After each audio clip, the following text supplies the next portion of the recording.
से मर रहे हैं, कभी धुआं से मर रहे हैं, कभी बीमारी से मर रहे हैं, कभी बेरोजगारी से मर रहे हैं। पढ़िए ना बगोदर और बिशुनगढ़ को, प्रत्येक 7 दिन में आपको पेपर मिलेगा कि टावर लाइन से कहाँ ना कुवैत में कोई मरा, कोई दुबई में मरा, कोई गुजरात में मरा। हर साल तो मरिए रहे यार। तो वही जो लोग मरने की संख्या को हम अगर इधर मरने के लिए तैयार करें राज्य के लिए, और बुरे लोगों को मारते हुए मरने के लिए तैयार करें, तो बहुत बड़ा बदलाव होगा। स्पष्ट कहते हैं, कोई फेंका फेंकी बात नहीं है, कोई पिक्चर का शूटिंग नहीं है। वोट मांगेंगे, उसके बाद एक एक को बेटा मांगेंगे। अगर बेटा हम लोग को अच्छा संख्या में मिल गया तो फिर अंदर खाने का ऐसी सेना तैयार होगी, उसका खामियाजा किसको भुगतना होगा वो बाद में पता। राजनीति में असफल रहते हैं तो हम लोग एक एक हर घर से बेटा मांगेंगे और उनको लेकर झुमरा और पारसनाथ की पहाड़ में सरकार बनाएंगे। ये लिख के बोल दिए, आपके चैनल के माध्यम से बोल दिए। उसके बाद राज्य की क्या दशा होगी डज नॉट मैटर। जमीन हमारी, कोई लगा खदान हमारी ज़मीन पर, और हम भीख मांगेंगे।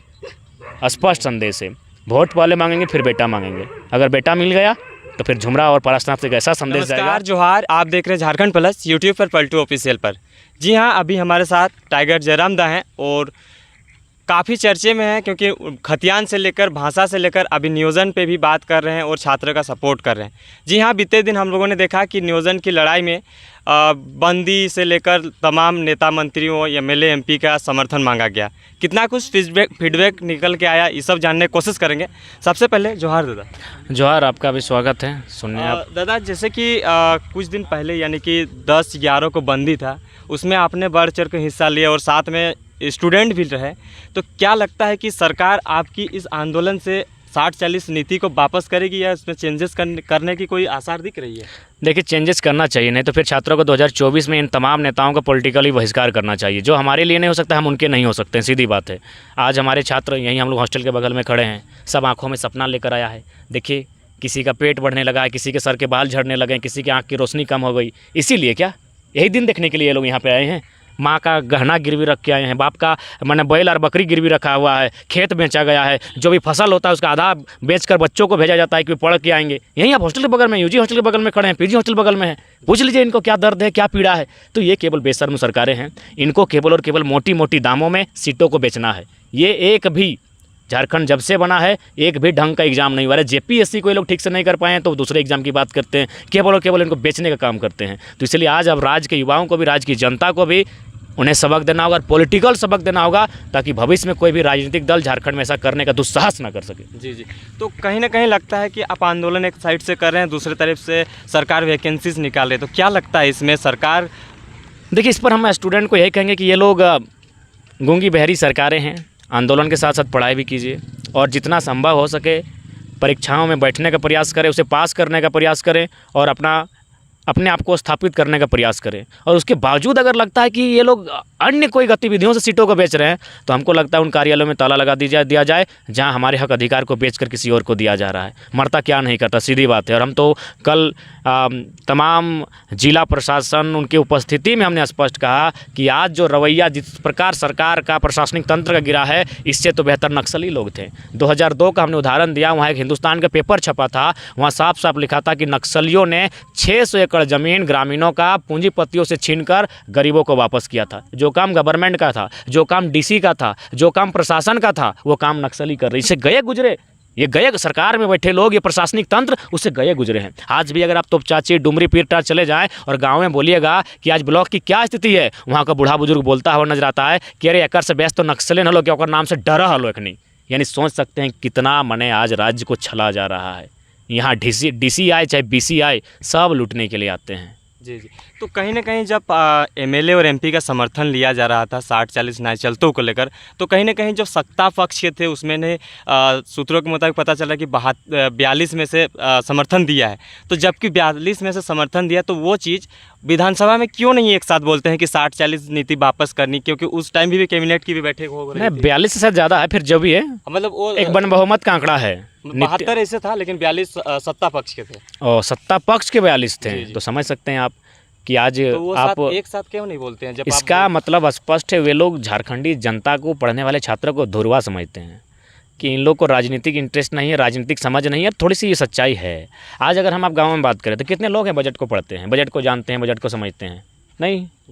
तो ऐसी परिस्थिति में लोग मुर्गा दारू देकर ही ना वोट लेंगे। जब आपको बजट से इंटरेस्ट नहीं है, आप कोई नीति के बारे में जानते ही नहीं है कि नीति क्या है, उस पर आप पढ़ने के लिए इंटरेस्टेड नहीं है, क्या गजट आया है उसको आप जानते ही नहीं, आपके पास जानकारी नहीं, उसके पास आपको लॉजिकल कोई आर्गूमेंट्स ही नहीं है, तो जाहिर सी बात है ऐसी परिस्थिति में जो राजनेता हैं वो शराब मद मदिरा के माध्यम से ही राजनीति करेंगे। तो इनको अब ये लगता है 2023 में भी इनको लगता है कि ये लोग उसी पुराने पैटर्न को फॉलो करते पॉलिटिक्स कर सकते हैं। तो इनको खुली चुनौती है, सीट की पेटियाँ बांध लें, बहुत बड़ा तूफान 24 में आने वाला है। तो आप पॉलिटिक्स में आ रहे हैं क्या? देखिए, अब यहाँ से तो पीछे हो पाना भी संभव नहीं है। कहते हैं ना कि अब आंदोलन का 1.5 साल, दर्जनों छात्रों का सर फटा, लहूलुहान हुए, तो उनकी लहू की लाज रखने के लिए जो आज उनके पाँव में जो छाले पड़े हैं इस 44 डिग्री के तापमान में आंदोलन करते हुए, उनके उस दर्द को मान रखने के लिए, उनके उस स्वाभिमान की मान रखने के लिए आज कहीं ना कहीं हमें सड़क का रुख सदन की तरफ मोड़ने की आवश्यकता है, और इसके लिए अब हम लोग तैयारी करेंगे ही। तो सबसे पहले विधानसभा या लोकसभा में आप टारगेट करिए? पहले लोकसभा है तो लोकसभा काहे छोड़ देंगे, सबसे पहले तो केंद्र सरकार को ही डैमेज किया जाए। आप अगर 14 सीटें हमारी लोकसभा की, 12 सीटें भारतीय जनता पार्टी को चली जाती है, एनडीए को, तो काहे से वो जान रही कि जनता गाली भी दे रही है, वोट भी दे रही है, तो गाली सुन के वोट ले लें। जनता गाली दे रही है, सही बात है, गाली दे रही है, लेकिन गाली देने के बाद वोट भी दे रही है, चाहे बहकावे में दें, राष्ट्रवाद के नाम में दें, धर्मवाद के नाम में दें, वोट तो ले रही है ना।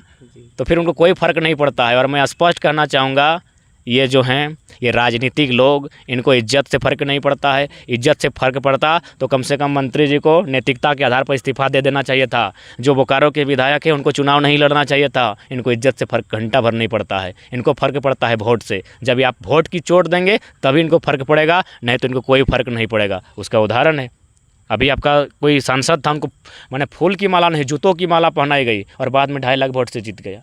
तो कोई मायने नहीं, आप गाली भी दीजिए, आलोचना भी कीजिए, गरियाए भी, और फाइनली उसको लाखों वोट से जिता देते हैं। तो उन लोग तो वोट चाहिए, उसके बाद आप दे दीजिए, गाली दीजिए, उन लोग नंगा करके दौड़ा दीजिए, मैटर नहीं है, आप चुनाव जितवा दीजिए। तो अब भैया वहाँ डैमेज करना होगा। वो कहा जाता है ना, अगर किसी जोंक को मारना हो तो लाठी डंडा से वो नहीं मरता है, नमक से मरता है। तो इनको अगर मारना है तो शरीर को नहीं मारना है, इनको वोट से मारना है। इनको जिससे मछली को तालाब से बाहर किया जाए, इनको विधानसभा लोकसभा से बाहर कीजिए, ये तड़प तड़प के मर जाएंगे।